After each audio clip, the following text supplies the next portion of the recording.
เราเมื่อนี้เติบแต่การลองได้เตะประหารชีมเปิดชนะมุนไอชีเรื่องราวระบบบองพระมเนี่ยชมทบงวิทย์ระบงวิทย์การนุ่งกอดเติบตายเรียนจากบ้านปีชนำไอกอดกระปงตายช่วยการในขนมกระมหนมวยไอบงวิทย์กอดท่าการสมัยที่กอดเรียนสกอลกอดมีนมัดเพะพรำเนี่ย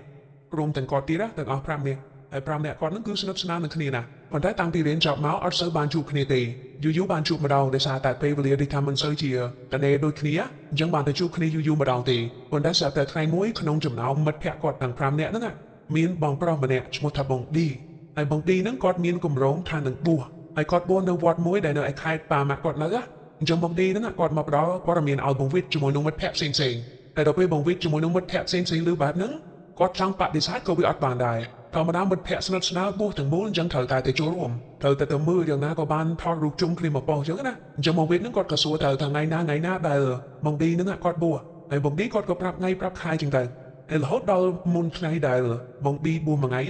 มนบางไงนั่นบานบงวิทย์จมวยนุ่งมัดแพะกอดใบเนี่ยที่ต่างออกบัวเนี่ยบางล้านฟูดำน้ำเตอขาดได้บงดีนั่นเตอขาดได้บงดีนักบัวนั่นนะไอ้พวกก็จีรันทำมาเครื่องไตเต้คือจีบประเภทล้านมาบังกลาไอ้บัวเนี่ยกอดไปได้เชิงดำน้ำเตอขาดมวยน้องกอดเตอเรียนใครได้หอยจังก่อนเตอฟูดำน้ำเตอดอกขาดมวยน้องคือวิจบหอยจังกอดอัปตอนบานเตอรอบงดีเต้กอดเตอรอบแต่สมณะรอยเก่งสันละโหดต่อแต่ปรักหลายบานกอดฟูดำน้ำเตอวอดได้บงดีนักบัวไอ้ไปปรักนั่นไปตะกอดแต่ดาววอดไปน้องกอดคืนบงดีก็ปองตายในขนมปีที่บงบัวไอ้ไปดับบงวิทย์คืนหรือบองดีก็ปองตายในขนมปีที่บงบัวจังพวกกอดอัดบานดาวเตอจะเตะหรือแต่ชอมือปีจุงง่ายจังนะไอ้ละโหดต่อแต่ใครติ๊กได้บันในวอดนั่นคือมีกระไรคือมีตับคือมีไอเอาอีพนิวเดมาปีที่บงบัวบงดีนั่งยำไอ้ในขนมวอดจงบงวิทย์จมวยมัดแพะกอดเซนก็ตึงก้อยยำไอ้ในตับนั่นแต่ไอ้ก็ทักก่อนก้อยยำนึกจับก่อนก้อยใหญ่ขนิวเลยละโหดต่อแต่เมามวยมองปีรัสเซียก็กอดมันทอดบ้านแต่จุกละบองดีได้เดี๋ยวถ้าละบองดีนึกทั่วพิธีนึกไอ้มันตอนจับอันนี้บงวิทย์กอดรับจุบายนะในสัตว์แต่กอดมันได้บัวจังกอดเอาสุดบางทีถ้าคิดทั่วไอ้คล้าจังไปน้องบ้านแต่ทำก้อยจำละบองดีเคยโลละบองดีในมนเมาจูปกอดเป็นได้บงวิทย์กอดทาก่อนก้อยในตับนึงซอกแสบตายเคยมาละบองดีดาเมาไอ้มาละบองดีดาเมาก็สู้น้อมเรียเตะกระมงวิทย์นั่นทำมาดามองบ้านไอ้ยุบนึงตะเกียงเนื้อนะไอ้บ้านไอ้ย่ำเนื้อไอ้ตลับจับเจ้าเป็นไงนาตายอีตัวมาก็เจอแต่สู้เรียเตะจังนะไอ้กรมบวิทย์ก็แผลตามแต่นาตั้งแต่มาละบองดีสู้ไอ้ก็ปรับตามนั่นบรรดาดอกเป็นใจขณีหอยมาละบองดีจังคอดกรมบวิทย์นั่นเอาเนื้อเคียงขาดนึงมาโยกเกี่ยเตอร์ไอ้ประธานตะเกียงแต่สมนักเกียงไอ้ปบ้ามาเกียงแต่กอดมากกว่าบานได้จำกอดหีบจำปลาหีบจำไอ้ตัวยังนะแต่บงวิทย์นั่นก็ทาอะไรที่มาอะไรที่มาละวลมวยปุ่ยมที่มาแต่โจรงกรรมที่ทั่วกรรมที่เอาจับเซนเตอร์กมอละวลไอ้จมวยปุ่ยมสัวที่กรมบงวิทย์นั่นก็ตอบตึงจังให้บันมาละบองดีดาวจังที่ผูกคอดตะเวนเตอร์ไอ้บงวิทย์ก็ทาไปน้องก่อนคุยเลยละโหดดอลประหารชีเมาปีมักไปรัสเซียจากแต่กระไรตอกเด็กก่อนคุยยามใบมนนั่งเลยนั่งเกย์กระพงได้รีบจำเกย์กระพงทาเรือรุ่งเรือตอกลางวิ่งเจ้าผู้กอดอะไรคุยนั่งบานที่เตะแต่ตัวเป็นคุยนั่งอัดบ้านผู้กอดก็น้องคณีดาวแต่ลานประกอดให้ไปแต่ลานล้านบานผู้กอดนั่งบางล้านแต่จอดเนื้อขังกราวกอดแล้วซาแต่เนื้อคอยวอดเนื้อกระไรนั่งกูวิมินไปยากังละอ้อมีนดำเชื่อมีนไอ้ทมให้ไปแต่เจ้าสรู้ไอ้มีนวิลมีนไอ้แดงตัวมีนจอไปแต่เจ้าสรู้ละเจ้ามากรองผู้กอดนั่งบางล้านแต่จอดเนื้อกรายวอดไอ้น้ำว่าอะไรนะผู้กอดจอดนั่งเนยจุ่มไอ้ประตูตะประหารจีมาไผ่มา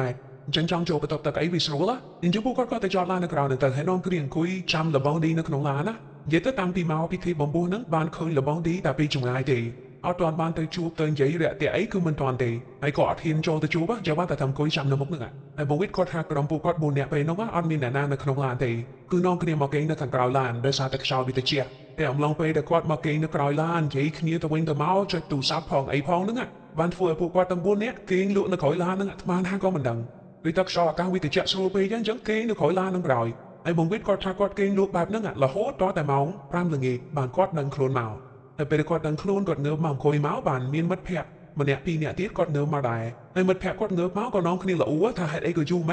ไอ้ละบางทีนั่งกาวน้านี่มันบ่เราปูกอดไอ้การวิธีบอมบูนั่งกินโถจับเนื้อดูมือก็กินเนื้อประมาณไงที่ดูก็ไม่เดี๋ยวถ้าคือกอดอับดังกอดอับได้มาโชว์รวมการวิธีบอมบูแล้วไปยังกับสังดังไอ้เราไปอับดังกอดมันจังเงี้ยเฉินบงวิทย์นั่งกอดกระทางกุยจามที่เกียร์ตื้อเข่งโลที่เกียร์นั่งบากละบางทีดามเราอันนั้นเอาไว้เดี๋ยวบงวินใหญ่ตื้อไอ้มัดแพะกอดก็น้องคริสงัดตื้อวันแต่อำลองไปเดี๋ยวปูกอดมันโคยใหญ่ขึ้นเนี่ยข่อยละหันไปน้องจากแต่บงวิทย์กอดทากอดกระเลยตื้อขังกราวบอดขังกราวบอดอากาศไปอากาศดามเชอดามไปน้องก็ถ้ากอดกระไรเต๋อกอดเคยมีนขมิ้นปีเนี่ยกระป๋องตายกอดเบาไอ้กอดตะปีเนี่ยนั่งเด็กกอดตะวินตะเมาไอ้บงวิทย์กอดมือหลิงลีนธรรมดาจังนะปนนั้นเราไปกอดมือมาสตูเถอะเจ้าตะมัดแพะกอดปีเนี่ยตีแต่เงือกเมาแล้วนะกอดโลดเจ้าปีเลลานไอ้กอดโลดเจ้าปีล้านกอดดาวแต่ลิบมาจมูกนั่งขมิ้นปีเนี่ยนั่นได้คอยกอดนั่ง និយាយទៅគាត់ធុញទ្រាន់គាត់អប់សោះគាត់ចឹងគាត់ក៏ដើរទៅលេងបារជាមួយនឹងក្មេងពីរនាក់ហ្នឹងទៅហើយបងវិតពេលហ្នឹងគាត់អត់តន់ទៅលេងទេគាត់អង្គុយមើលពីក្រោយឡានណាហើយបងវិតគាត់ថាគាត់អង្គុយមើលមិត្តភក្តិគាត់ទៅលេងជាមួយក្មេងពីរនាក់ហ្នឹងប្រហែលជាខ្ទង់10នាទីបងវិតគាត់ថាពេលហ្នឹងមើលទៅគឺសប្បាយមែនតើនិយាយទៅវាតាក់ទាញធ្វើយើងចង់ចូលទៅលេងណាហើយបងវិតគាត់ថាគាត់ទ្រាំបានគាត់ក៏លោតចុះពីឡានហើយដើរទៅលេងជាមួយនឹងក្មេងពីរនាក់ហ្នឹងដូចគ្នាអញ្ចឹងឥឡូវអ្នកលេងបាល់គឺមាន5នាក់គឺមិត្តភក្តិគាត់3នាក់ហើយជាមួយនឹងក្មេង2នាក់ហ្នឹងហើយក្មេងប្រុស2នាក់ហ្នឹងអាយុប្រហែលជា12 13ឆ្នាំណាហើយបងវិតគាត់ទៅលេងមកសទុះទៅក៏គាត់សួរអូន2នាក់ហ្នឹងសួរថាអូនឯងនៅណាហើយមិនក៏មកលេងបាល់អីនៅហ្នឹងហើយបានអូនហ្នឹងគាត់ប្រាប់ថាគាត់នៅម្ដុំហ្នឹងហើយគាត់ទៅលេងនៅណាឆ្ងាយអត់បានទីដោយសារតែម៉ាក់គាត់អត់ឲ្យទៅហើយដល់ពេលគាត់ប្រាប់ហើយអូនមួយហ្នឹងគាត់សួរបងវិតវិញសួរថាបងឯងនៅណាវិញហើយបងឯងមកលេងបាល់នៅហ្នឹងជាមួយខ្ញុំរាល់ថ្ងៃបានអត់ហើយបងវិតហ្នឹងក៏ប្រាប់ទៅថាបងមិនអ្នកនៅហ្នឹងទេបងអ្នកនៅវិញហើយបងមកហ្នឹងគឺមកដើម្បីចូលរួមពិធីបំពោះមិត្តភក្តិបងអញ្ចឹងបងអត់អាចមកលេងបាល់ជាមួយណៃរាល់ថ្ងៃបានទេហើយបងវិតគាត់ថាគាត់និយាយពាក្យហ្នឹងហើយអូន2នាក់ដែលកំពុងតែតតបាល់ហ្នឹងលេងវាតម្លាក់ទឹកមុខភ្លាមវាធ្វើទឹកមុខមួយរបៀបសែតដូចថាវាលឺបងវិតហ្នឹងអត់អាចមកលេងបាល់ជាមួយវារាល់ថ្ងៃបានទេហើយវាគាត់ទៅលឺពាក្យហ្នឹងឲ្យវាធ្វើទឹកមុខសែតភ្លាមវាដូចរបៀបថាចង់ឲ្យបងវិតហ្នឹងមកលេងបាល់ជាមួយវារាល់ថ្ងៃទឹកមុខវាលក្ខណៈអញ្ចឹងណាប៉ុន្តែវាអត់បាននិយាយទេហើយនៅលេងបាល់ធម្មតាអញ្ចឹងទៅហើយបងវិតគាត់ថាពេលដែលគាត់ឈរលេងជាមួយក្មេងប្រុស2នាក់ហ្នឹងបានប្រហែលជា10នាទីទៅមុខទៀតចាប់តែមានពូម្នាក់អាយុប្រហែលជាខ្ទង់40ឆ្នាំហើយពូម្នាក់ហ្នឹងគាត់ក៏ដើរមកលេងបាល់ជាមួយក្រុមបងវិតដូចគ្នាហើយបងវិតក៏លេងជាមួយនឹងពូម្នាក់ហ្នឹងទៅនិយាយទៅលេងញញឹមដាក់គ្នាអត់មានបញ្ហាអីទេណាប៉ុន្តែបងវិតគាត់ថាលេងទៅមុខបានប្រហែលជា5នាទីទៅមុខទៀតស្រាប់តែមានក្មេង3នាក់ទៀតវាដើរចូលមកលេងដែរហើយក្មេងដែលដើរមកលើកហ្នឹងអាយុប្រហែលជា16 17ឆ្នាំដើរចូលមកលេងដតបាល់ជាមួយគ្នាហ្នឹងហើយលេងទៅមុខ2 3នាទីទៀតមានអ៊ំម្នាក់ដើរមកដើមប្រុសម្នាក់ហ្នឹងបើយើងមើលទៅអាចអាយុ50ឆ្នាំហើយគាត់ដើរមកហ្នឹងគាត់ស្លៀកតែកម៉ាទេគាត់ដោះអាវហើយគាត់ចូលមកដតបាល់ជាមួយគេជាមួយឯងចឹងទៅហើយលេងទៅមុខ2 3នាទីទៀតមានទៀតមានស្រីមានប្រុសអីដើរមកទៀតហើយការស្លៀកពាក់របស់ពួកគាត់ដូចជាអ្នកភូមិអ្នកតាមជនបទដែលនៅតំបន់ហ្នឹងណាអ្នកខ្លះរំតែកម៉ាទៅអ្នកខ្លះស្លៀកតែខោត្រឹមជង្គង់ទៅអ្នកខ្លះក៏ដោះអាវទៅហើយស្រីខ្លះគាត់ចូលមកគាត់អត់មកលេងទេគាត់មកឈរមើលលក្ខណៈចឹងណាពេលហ្នឹងគឺសុបាយមែនតើអត់មានអ្វីដែលគួរខ្លាចទេហើយបងវិតគាត់ថាពេលហ្នឹងគាត់លេងជាមួយនឹងក្រុមមិត្តភក្តិគាត់2នាក់ទៀតណាចឹងទាំងអស់គ្នាគាត់តែ3នាក់ទេម្នាក់ទៀតអត់ទាន់មកលេងទេហើយម្នាក់ដែលអត់មកលេងហ្នឹងឈ្មោះថាបងម៉ាប់ដោយសារតែគាត់ថតជាងគេហើយបងម៉ាប់ហ្នឹងគាត់នៅគេងមិនទាន់ងើបទេនៅគេងនៅក្រោយឡានម្នាក់ឯងហ្នឹងអញ្ចឹងមកតតបានហ្នឹងគឺមកតតតែ3នាក់ទេហើយទៅពេលបងវិតគាត់ថាតតបានប្រហែលជាដល់ម៉ោង5កន្លះបានបងវិតហ្នឹងគាត់កលែកមើលពីចំណាយទៅឡានទៅគាត់ឃើញថាបងម៉ាប់ហ្នឹងដឹងខ្លួនមកបងម៉ាប់គាត់ងើបមកអង្គុយបានបងវិតហ្នឹងគាត់បត់ដៃហៅហើយគាត់ហៅអាម៉ាប់មកតតបា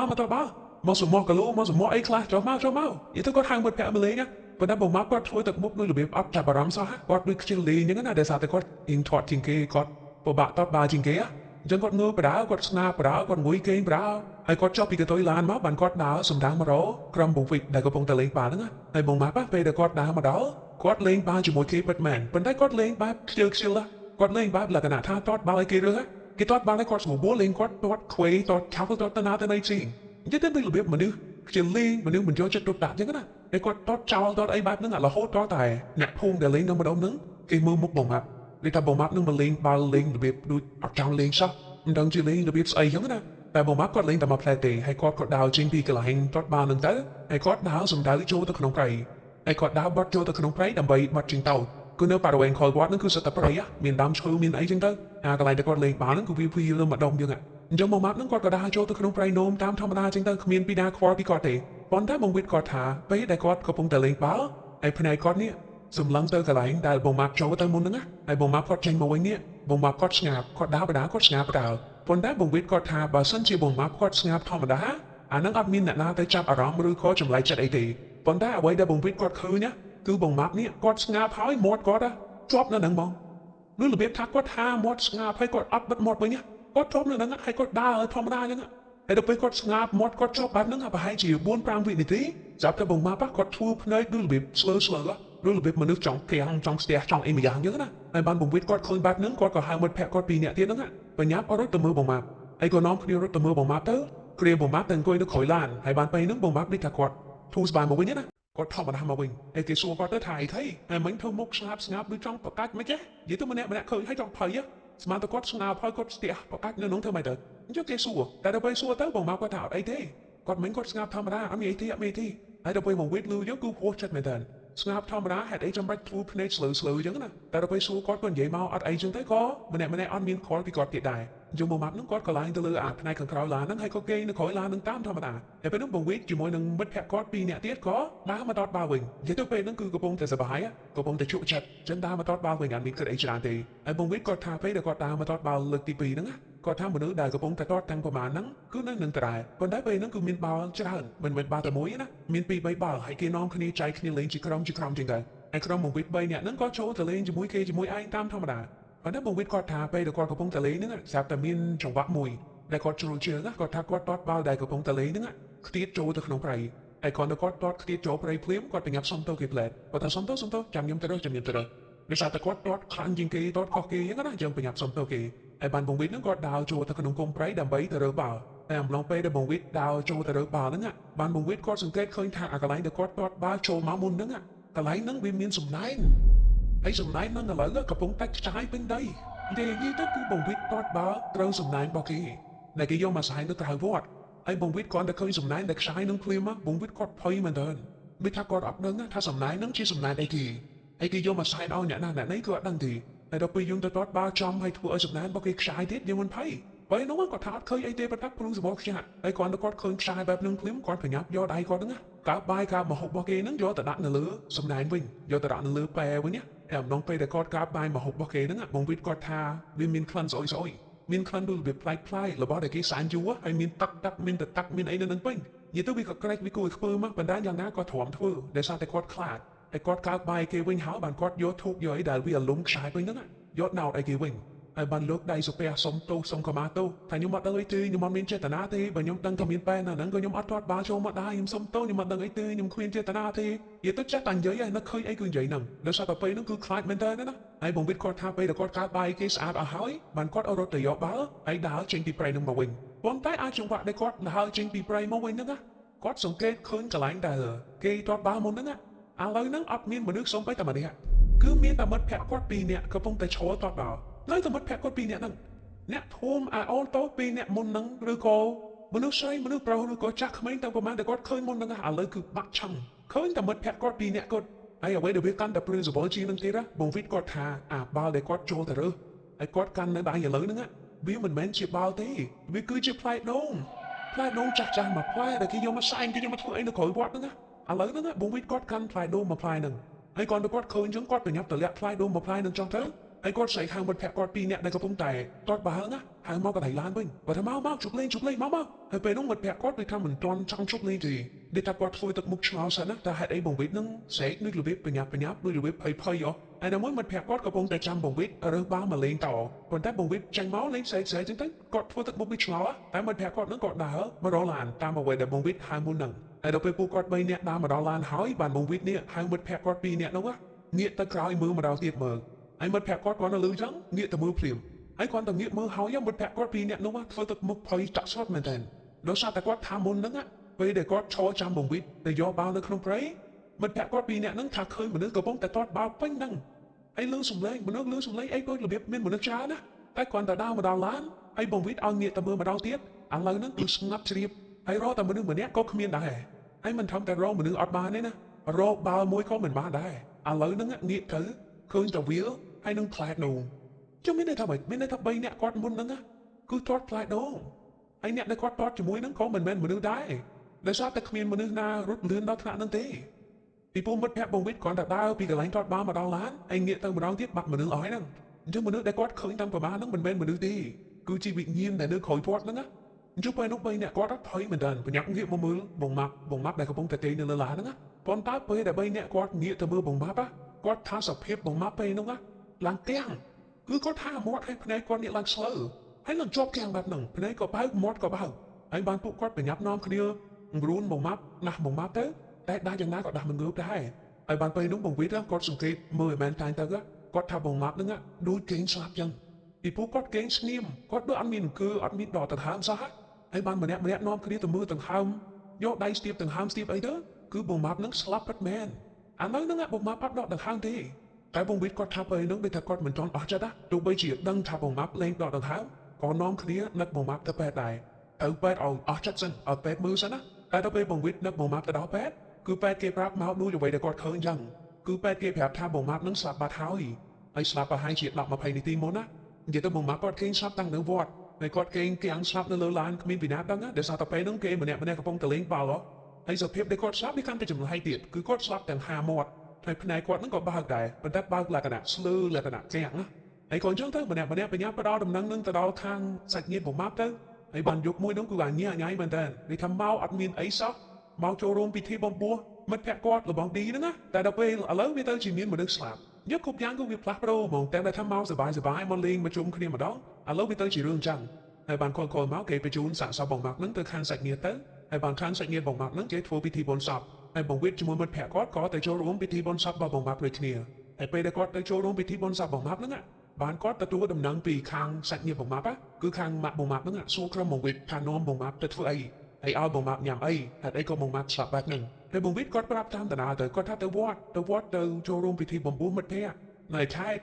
តហើយអត់មានបានញ៉ាំអីប្រេះប្រាស់ទេញ៉ាំរបស់ធម្មតានៅកន្លែងវត្តហ្នឹងហើយបានម៉ាក់បងម៉ាក់ហ្នឹងសួរក្រុមបងវិទ្យម្ដងទៀតថាដឹងអត់ថាបងម៉ាក់ស្លាប់ដោយសារអីហើយបងវិទ្យគាត់អត់ដឹងទេបងវិទ្យគាត់ថាពេលហ្នឹងគាត់ទៅលេងបាល់ហើយគាត់មកពីលេងបាល់គាត់ឃើញបងម៉ាក់ហ្នឹងគេស្លាប់នៅលើឡាននៅលើកតុយឡានខាងក្រោយហើយដល់ពេលបងវិទ្យគាត់ថាអត់ដឹងចឹងទៅបានម៉ាក់បងម៉ាក់នេះគាត់ប្រាប់ម៉ាក់បងម៉ាក់ហ្នឹងគាត់ថាគាត់យកសាកសពកូនរបស់គាត់បងម៉ាក់ហ្នឹងទៅពិនិត្យហើយដល់ពេលពិនិត្យចេញមកគេសង្កេតឃើញថានៅក្នុងខ្លួនបងម៉ាក់មានពងទាមួយគ្រាប់ដែលពងទាមួយគ្រាប់ហ្នឹងគឺជាពងទាស្ងោរប៉ុន្តែជាពងទាស្ងោរដែលអត់ទាន់បកសបកហើយវាជាពងទាមួយគ្រាប់ពេញលេញអត់មានបាយមានអីទេណាគឺនៅក្នុងខ្លួនបងម៉ាប់ហ្នឹងអញ្ចឹងហើយបានធ្វើឲ្យបងម៉ាប់គាត់គាំងគាត់ស្ទះគាត់ស្លាប់គឺដោយសារមានពងទាមួយគ្រាប់នៅក្នុងហ្នឹងហើយបងប្អូនគិតមើលយើងមើលបែបហ្នឹងយើងមានអារម្មណ៍ម៉េចយើងមិនចម្លែកមែនទេពីព្រោះបងម៉ាប់គាត់ទៅញ៉ាំពងទាបែបហ្នឹងត្រូវគាត់ទៅញ៉ាំទៅអីអាពងទាអត់តាន់បកហ្នឹងមានពីណាទៅញ៉ាំពងទាស្ងោរមិនតាន់បកអញ្ចឹងហ្នឹងវាចម្លែកមួយណាពេលសួរថាបើសិនជាគាត់អត់ញ៉ាំទេហេតុអីអាពងទាមួយហ្នឹងវានៅក្នុងពោះបងម៉ាប់បានតើវាចូលតាំងពីពេលណាអញ្ចឹងទៅវាប្លែកមែនតើណាអាចចំណុចពងទានៅក្នុងខ្លួនបងម៉ាប់ហ្នឹងហើយដោយសារតែហេតុផលមួយហ្នឹងបានខលខូចមកក្រុមបងវិទ្យគាត់មិនអស់ចិត្តគាត់ជិះទៅខេត្តនោះម្ដងទៀតហើយគាត់ជិះទៅវត្តមកកន្លែងនោះហើយគាត់ជិះទៅក្រោយវត្តទៀតនិយាយទៅមើលទៅស៊ើបថានៅក្រោយវត្តកន្លែងហ្នឹងគឺជាកន្លែងអីគេគេហេតុអីបានមានពងទាមានអីក្នុងខ្លួនបងម៉ាប់ចឹងណាហើយដល់ពេលគាត់ទៅស៊ើបទៅមើលទៅបានគាត់ដឹងថានៅក្រោយវត្តអាកន្លែងដែលគាត់ទាត់បាល់ហ្នឹងគឺជាកន្លែងកប់ខ្មោចប៉ុន្តែមិនមែនកប់ខ្មោចបច្ចុប្បន្នទេគឺកប់ខ្មោចពីមុនឥឡូវហ្នឹងគឺមានតែដើមឈើមានតែវាលស្មៅមានតែព្រៃនោះតិចដល់ពេលចឹងទៅពួកគាត់មើលអត់ដឹងដោយសារតែកន្លែងហ្នឹងគឺវាឡើងកប់ខ្មោចទៀតហើយតែពីមុនវាគឺជាកន្លែងកប់ខ្មោចអញ្ចឹងគាត់និយាយប៉ុណ្្នឹងមកក្រុមបវិទ្យគាត់យល់ហើយគាត់ថាអូអាថ្ងៃដែលគាត់ទាត់បាល់ហ្នឹងសង្ស័យគាត់ទាត់ជាមួយវិញ្ញាណដែលកប់នៅក្រោមហ្នឹងហ្មងវិញ្ញាណដែលគាត់មិនទាន់ទៅណាហើយគាត់ឡើងមកលេងបាល់ហ្នឹងណាអញ្ចឹងក្រុមបវិទ្យគាត់នៅលើហើយព្រឺសបល់មួយណាហើយបវិទ្យគាត់ដើរទៅមើលកន្លែងប៉ែអាកន្លែងសំណាញ់ដែលគាត់ទាត់បាល់ទៅត្រូវឲ្យខ្ចាយប៉ែរបស់គេហ្នឹងគាត់ថាពេលដែលគាត់ដើរទៅដល់កន្លែងនោះបានគាត់ចាំគាត់ថាកន្លែងដែលគាត់ទាត់បាល់ត្រូវប៉ែហ្នឹងក៏ជាកន្លែងដែលបងម៉ាប់មកនោមដូចគ្នានិយាយទៅបងម៉ាប់គាត់មកនោមម្ដុំហ្នឹងតែយើងអត់ដឹងថាគាត់នោមនៅណាទេតែបើថាទីមិនខុសទេប្រហែលជាគាត់នោមដាក់សំណាញ់របស់គេនឹងឯងដោយសារតែថ្ងៃដែលបងវិទ្យគាត់កើបបាយមហូបរបស់គេហ្នឹងគាត់ថាមានក្លិនស្អុយក្លិនចម្លែកហើយម្យ៉ាងទៀតបងវិទ្យគាត់ថាបងម៉ាប់គាត់មានទឹកនោមផ្អែមអញ្ចឹងទឹកនោមគាត់វាអាចនឹងមិនឆ្អែតដូចមនុស្សទូទៅទេវាអាចនឹងក្លិនប្លែកអញ្ចឹងណាហើយបងវិទ្យគាត់ដឹងគាត់កើបបាយគាត់កើបអីហ្នឹងទាំងសើមគាត់ថាពេលហ្នឹងមានសើមអញ្ចឹងអាសើមហ្នឹងសង្ស័យតែជាទឹកនោមបងម៉ាប់ហ្នឹងឯងគឺបងវិទ្យគាត់ថាគាត់ឃើញអញ្ចឹងគឺគាត់គិតបានដោយខ្លួនឯងមិនបាច់ចាំបាច់គេប្រាប់អាពងទាដែលនៅក្នុងពោះបងម៉ាប់ហ្នឹងក៏ប្រហែលជាពងទាដែលគេយកមកសាយនឹងឯងតែអ្វីដែលបងវិទ្យគាត់គិតថាបងម៉ាប់មិនយកពងទាទៅញ៉ាំទេតែវាអាចនឹងរឿងជំនឿរឿងអ្វីម្យ៉ាងដែលគេធ្វើឲ្យពងទានឹងវាចូលទៅក្នុងពោះបងម៉ាប់ឬក៏អាចថាគេឲ្យបងម៉ាប់ហ្នឹងលេបពងទាចូលទៅក្នុងពោះដោយមិនដឹងខ្លួនក៏ថាបានពីព្រោះអាពេលដែលគាត់ចូលទៅនោមនៅក្នុងព្រៃហើយគាត់ដើរចេញមកវិញបងវិទ្យគាត់សង្កេតឃើញថាបងម៉ាប់ពេលនោះគាត់ស្ងាត់ប៉ុន្តែការស្ងាត់របស់គាត់គឺគាត់ស្ងាត់ជាប់គាត់ហាមាត់ជាប់គាត់អត់ដិតមកវិ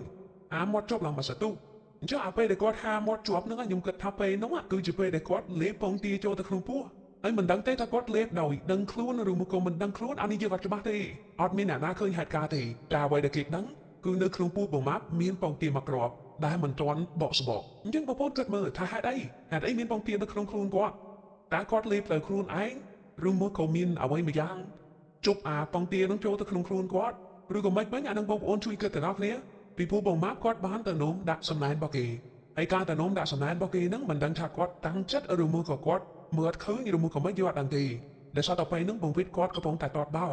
់ហើយបងម៉ាប់គាត់មកទាត់បានមួយផ្លែគាត់ដើរទៅនោមតែឯងទៅចឹងអត់មានអ្នកណាដឹងទេតែបងវិទ្យគាត់ច្បាស់គាត់ថាបងម៉ាប់ហ្នឹងនោមលាក់តែគេ100% ពីពួកអាថ្ងៃនេះគាត់ក្រៅបាយហ្នឹងគាត់ថាវាសើមតែគាត់អត់មានបានធន់ឆ្អេះទេដោយសារតែបំមាប់ហ្នឹងគាត់ទឹកនោមផ្អែមទឹកនោមគាត់វាអាចនឹងមិនសូវឆ្អេះដូចគេដូចឯងហ្នឹងណាហើយណាមួយមកហូបបាយនៅកន្លែងហ្នឹងវាស្អុយឲ្យលួយស្រាប់ហើយហើយណាមួយពេលនោះភ័យទៀនចឹងបានធ្វើឲ្យបង្វិតគាត់អត់ចាប់អារម្មណ៍គាត់អត់ចាប់អារម្មណ៍ថាអូបំមាប់មនុស្សនៅហ្នឹងឬក៏ទៅនោះនៅណានេះគាត់អត់ចាប់អារម្មណ៍ទេពេលនោះគាត់ទៅពីភ័យទៅតែឥឡូវហ្នឹងមកមើលម្ដងទៀតបានប្រកាស 100% ថាបំមាប់មកនោមដាក់សម្ដែងរបស់គេអញ្ចឹងហើយបានក្រោយពីនោមហើយបំមាប់ហ្នឹងក៏ទាំងស្លាប់នៅលើឡានដោយគ្មានពីណាដឹងហើយស្លាប់ទាំងគ្មានអ្នកណានឹកស្មានដល់ស្លាប់ដោយមិនគួរជឿចុះវិញងាយពេកណាបងប្អូនស្ដាប់មកបំមាប់ទៅធ្វើអីគាត់ទៅដេញទៅក្រោយឡានហើយងើបមកតែនោមមកពីនោមវិញស្លាប់ក៏ញ៉េវិញងាយពេកអញ្ចឹងងាយពេកហ្នឹងបានធ្វើឲ្យបង្វិតគាត់គិតទៅលើរឿងជំនឿគាត់ថាបំមាប់ហ្នឹងមិនមែនស្លាប់ដោយធម្មជាតិទេគឺគាត់ស្លាប់ដោយសារមានវិញ្ញាណមកតាមយកជីវិតអានឹងអ្វីដែលបង្វិតគិតហើយបង្វិតគាត់គិតបាត់នឹងហើយគាត់ភ័យមែនតើពីព្រោះគាត់ក៏ជាមនុស្សម្នាក់ដែលទាត់បាល់ទៅចំបែបរបស់គេដូចគ្នាប៉ុន្តែបង្វិតគាត់ចេះគោរពគេគាត់ទាត់ចំហើយគាត់ចេះរៀបឲ្យគេវិញហើយគាត់លើកដៃសុំទោសសុំខមាទោសគេហើយរៀបចំឲ្យគេឡើងមកស្អាតឡើងវិញនិយាយទៅគាត់ធ្វើខ្លួនដូចថាគាត់ដឹងខុសគាត់គ្មានចេតនាអញ្ចឹងណាអញ្ចឹងហើយបានបង្វិតគាត់អត់មានបញ្ហាអីហើយបងប្អូនសាកគិតលេងមើលបើសិនជាថ្ងៃនោះបង្វិតគាត់អត់ទៅរៀបចំឲ្យគេឡើងវិញទេគាត់ឃើញបែគេខ្ចាយហើយគាត់ដើរចេញមកវិញធម្មតាតើបង្វិតនឹងជួបរឿងអីនៅពេលក្រោយវាអាចនឹងឈឺស្លាប់ដូចបំមាប់ក៏ថាបានដែរមែនទេអញ្ចឹងបង្វិតពេលនោះគាត់រៀងភ័យដែរណាប៉ុន្តែបង្វិតគាត់ថាអត់អីទេក្រោយមកគាត់ប្រើជីវិតធម្មតាគ្មានអ្នកណាមកយកជីវិតឬក៏មកតាមគាត់មកអីទេនិយាយទៅគ្រប់យ៉ាងគឺធម្មតាអញ្ចឹងសរុបមកគាត់ទៅពិធីបំពោះមិត្តភក្តិគាត់4នាក់ប៉ុន្តែត្រឡប់មកវិញតែ3នាក់ទេម្នាក់ទៀតគឺស្លាប់នៅលើឡានហើយហេតុការណ៍មួយនេះបង្វិតគាត់ថាជាហេតុការណ៍មួយដែលធ្វើគាត់បំភ្លេចអត់បានណាដោយសារតែគាត់បាត់បង់មិត្តភក្តិនៅពេលនោះហើយក៏ជាហេតុការណ៍មួយដែលធ្វើគាត់ខ្លាចអារឿងប៉ះពាល់គេដោយមិនដឹងខ្លួនឬមួយក៏យើងដើរទៅណាទៅណីយើងធ្វើអីខុសដោយមិនដឹងខ្លួនអីចឹងណាគាត់ខ្លាចមែនតើចាប់តាំងពីហេតុការណ៍ពេលនោះមកក៏ថ្ងៃមិនថាទៅណាទៅណីទេជាពិសេសតំបន់ធម្មជាតិគាត់ប្រកាសប្រកែកណាគាត់ខ្លាចទៅជន់នេះទៅជន់នោះទៅធ្វើនេះធ្វើនោះខុសដោយមិនដឹងខ្លួនណានិយាយទៅវិញ្ញាណខ្លះគាត់អាក្រក់ណាស់យើងប៉ះពាល់គាត់យើងធ្វើអីមិនគាត់បីដាក់គាត់គាត់អត់មានមកពមៀនយើងសិនទេមកដល់គឺយកជីវិតយើងព្រាមមកអញ្ចឹងយើងស្ដាប់ហើយមានអារម្មណ៍ថាដូចពិបាកទទួលដែរពេលខ្លះបើសិនជាវិញ្ញាណទាំងអស់នោះគាត់មកប្រាប់មកចូលបញ្យល់សពក៏បានដែរមែនទេមកបញ្យល់សពមកថាឯងប្រមាថអញឯងប្រមានអញឯងទៅធ្វើឲ្យអញវិញទៅសងអញវិញមកប្រមានចឹងមកគេនឹងទៅធ្វើសងវិញឯងប៉ុន្តែវិញ្ញាណខ្លះអត់ទេគាត់អាក្រក់គាត់កាចគាត់តែយើងទៅប៉ះពាល់គាត់បន្តិចហ្នឹងគាត់មកយកជីវិតយើងហើយយើងនេះអត់ដឹងខ្យល់អីក៏ស្លាប់ដោយមិនដឹងខ្លួនយើងទៅស្លាប់ free ចឹងទៅអញ្ចឹងបានថាពិបាកដែរស្ដាប់ចំរឿងណាអញ្ចឹងចេះតែមានអារម្មណ៍ដូចមិនអស់ចិត្តចឹងណាហើយហ្នឹងអញ្ចឹងយើងស្ដាប់រឿងនេះយើងមានតែប្រយ័ត្នប្រយែងទាំងអស់គ្នាយើងទៅណាទៅណីក៏ដោយយើងត្រូវមើលមុខមើលក្រោយជាពិសេសអារឿងប៉ែអារឿងសំណាញ់នៅតាមផ្លូវនឹងប្រយ័ត្នឲ្យមែនតើពីព្រោះវាសម្បូរណាស់នៅតាមផ្លូវតាមអីនឹងឃើញគេសែនគេអីហ្នឹងណាយើងមិនដឹងទេថាគេសែនអីគេតែបើយើងឃើញអីប្រយ័ត្នប្រយែងតិចទៅជន់របស់គេដើមដឹងខ្លួនចឹងណាហើយហ្នឹងឯងរឿងរ៉ាវរបស់គាត់មានតែប៉ុណ្្នឹងទេហើយអរគុណច្រើនសម្រាប់បងប្អូនដែលចំណាយពេលដ៏មានតម្លៃស្រាប់វីដេអូនេះតាំងពីដើមរហូតដល់ចប់ជួបគ្នានៅដំណើរខ្មោចក្រោយៗទៀតបាយបាយ